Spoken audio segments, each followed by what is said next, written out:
वंचित बहुजन आघाडीच्या पदाधिकाऱ्यांनी वानखेड येथील हरिभाऊ नांदणे यांच्या जळालेल्या घराची पाहणी करून परिवाराचे सांत्वन केले। संग्रामपूर तालुक्यातील वानखेड येथील हरिभाऊ नांदणे यांच्या घराला अचानक इलेक्ट्रिक विद्युतमुळे आग लागून घरातील वस्तू, अन्नधान्य, पैसे जळून खाक झाले।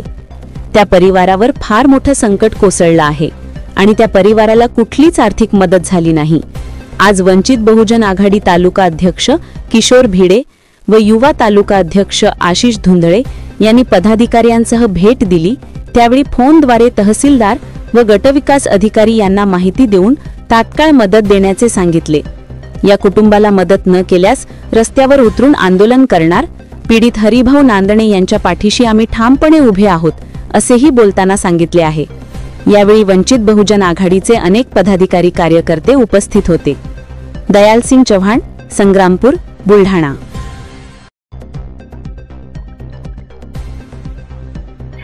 राम राम, नमस्कार। आज वंचित बहुजन आघाडीचे समस्त तालुका अध्यक्ष पदाधिकारी आम्ही आज ठिकाणी संग्रामपूर तालुक्यातील वानखेड या ठिकाणी आलो। या ठिकाणी गेल्या 18 तारखेला आमच्या भोई समाज बांधव यांच्या एक कुळामातीचं घर, खऱ्या अर्थानं आपण या देशाला 75 ते 80 वर्ष या देशाला स्वतंत्र मिळून झाले, परंतु आजही वानखेडसारख्या गावामध्ये आमच्या अल्पसंख्याक समूहामधून भोई समाज बांधवाला राहायला सुद्धा घर नाही, अशी दयनीय दिशा या ठिकाणी आहे। या ठिकाणी आम्ही आलो, पिण्याची सगळ्या व्यवस्था, त्यांचं अन्नधान्य आणि त्यांच्या मुलाबाळाच्या भविष्यासाठी त्यांनी जमा केलेली तुटपुंजी असलेले पैसे सुद्धा त्या ठिकाणी त्या आगीमध्ये जुळून खाक झाले। पूर्णतः बेघर झालेला परिवार हा आज रस्त्यावर येऊन त्या ठिकाणी उभा आहे। त्यांच्या घरामध्ये त्यांना झोपण्यासाठी सुद्धा जागा नाही, एवढी भयानक परिस्थिती आहे। अशा परिस्थितीमध्ये या ठिकाणी आज आम्ही आलो। आम्ही त्या ठिकाणी या परिस्थितीची पाहिले नसता अत्यंत माणसाच्या जीवाला एक झुमणारी ही घटना आहे की जर सर्वसामान्य माणूस कुटुंबातले हे लहान लहान मुलं त्यांच्या सोबत आहेत, दुर्दैवाने एक त्याच्यामध्ये जीवितहानी वाचली की ते मुलं त्या ठिकाणी घरी नव्हते।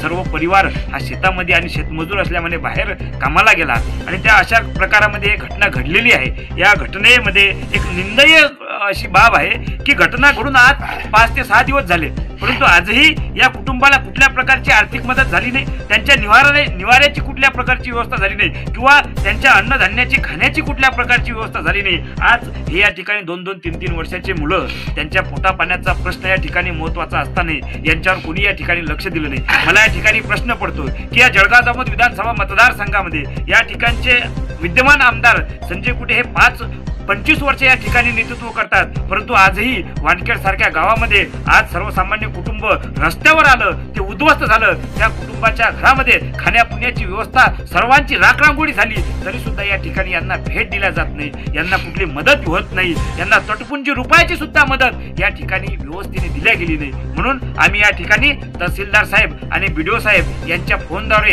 यांच्यासोबत संपर्क साधला। यांच्या ज्या घरकुल आलेला आहे त्या घरकुलाचे पूर्ण पैसे एकदाच या ठिकाणी 2-3 दिवसामध्ये दिले पाहिजे, असं या ठिकाणी BDO साहेब यांच्याशी आमचं बोलणं झालं। BDO साहेबांनी सुद्धा या ठिकाणी आश्वासन दिलं की त्यांना आम्ही त्या ठिकाणी मदत देऊ। त्यानंतर तहसीलदार साहेब यांच्या सुद्धा सोबत बोलणं झालं, त्यांनी सुद्धा या ठिकाणी तात्काळ मदत देऊ असं आम्हाला या ठिकाणी आश्वासन दिलेलं आहे। हे परिवार सध्या रस्त्यावर आलेला परिवारात आहे, यांच्या दुःखात आम्ही सर्व सहभागी आहोत, यांच्या पाठीशी आम्ही आहोत। हे काका रडतात, अत्यंत मनाला आमच्या वेदना होत आहेत की या ठिकाणी आम्हाला एवढ्या वयाचं व्यक्तिमत्व हे या ठिकाणी रडतंय, हे दुर्दैवाची बाब आहे। या परिवाराच्या पाठीशी आम्ही ठाम आहोत। येत्या 4 ते 5 दिवसात या ठिकाणी मदत झाली नाही तर या परिवारासाठी आम्ही रस्त्यावरची लढाई सुद्धा लढायला तयार आहे आणि रस्त्यावर सुद्धा उतरल्याशिवाय आम्ही राहणार नाही। तात्काळ या परिवाराला एकंदरीत 10 लाखाची मदत या ठिकाणी शासन, प्रशासन आणि या सरकारनं केली पाहिजे, असा इशारा सुद्धा या माध्यमातून या ठिकाणी